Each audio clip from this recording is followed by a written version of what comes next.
திருப்பதி லட்டு சர்ச்சை தொடர்பாக திண்டுக்கல்லில் உள்ள ஏஆர் ஃபுட்ஸ் ஆலையில் மாசு கட்டுப்பாட்டு வாரிய அதிகாரிகள் நடத்திய ஆய்வு முடிவுக்கு வந்திருக்கிறது. இது தொடர்பான கூடுதல் விவரங்களோடு செய்தியாளர் சங்கர் இணைக்கிறார்.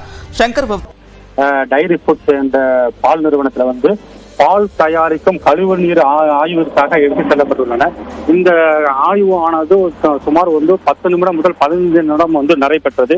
இந்த அதிகாரிகள் பால் நிறுவனத்திற்குள்ளே சென்று அந்த பால் பொருட்களில் இருந்து தயாரிக்கப்படும் கழிவு நீர்கள் வெளிவரக்கூடிய அந்த கழிவு நீர்களை மாதிரிக்கு எடுத்து சென்றுள்ளனர். இந்த மாதிரிக்கு சென்று இந்த ஆய்வானது திண்டுக்கல் மாவட்ட ஆட்சியர் அலுவலகத்தில் உள்ள ஆய்வாளர் அரங்கில் இது பரிசோதனைக்கு உட்படும். மேலும் இந்த ஆய்வு அறிக்கையில் ஏதாவது குறைகள் இருந்தால் இந்த நிறுவனத்தின் மீது கண்டிப்பாக நடவடிக்கைகள் எடுக்கப்படும் என மாசு கட்டுப்பாட்டு வாரிய உதவி பொறியாளர் அனிதா தெரிவித்துள்ளார். தற்பொழுது மாசு கட்டுப்பாட்டு வாரியமானது 15 நிமிடங்கள் இந்த மாசு கட்டுப்பாட்டு வாரியம் ஆய்வு நடத்தப்பட்டது.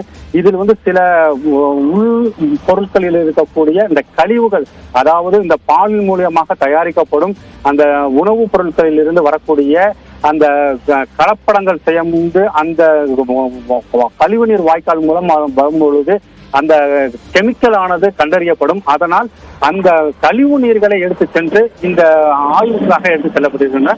இந்த ஆய்வு உறுதிப்படுத்தப்பட்டால் இந்த நிறுவனத்தின் மீது மாசு கட்டுப்பாட்டு வாரியம் கண்டிப்பாக நடவடிக்கைகள் எடுக்கப்படும் என அனிதா தெரிவித்து உள்ளார். நன்றி சங்கர், விரிவான விவரங்களுக்கு.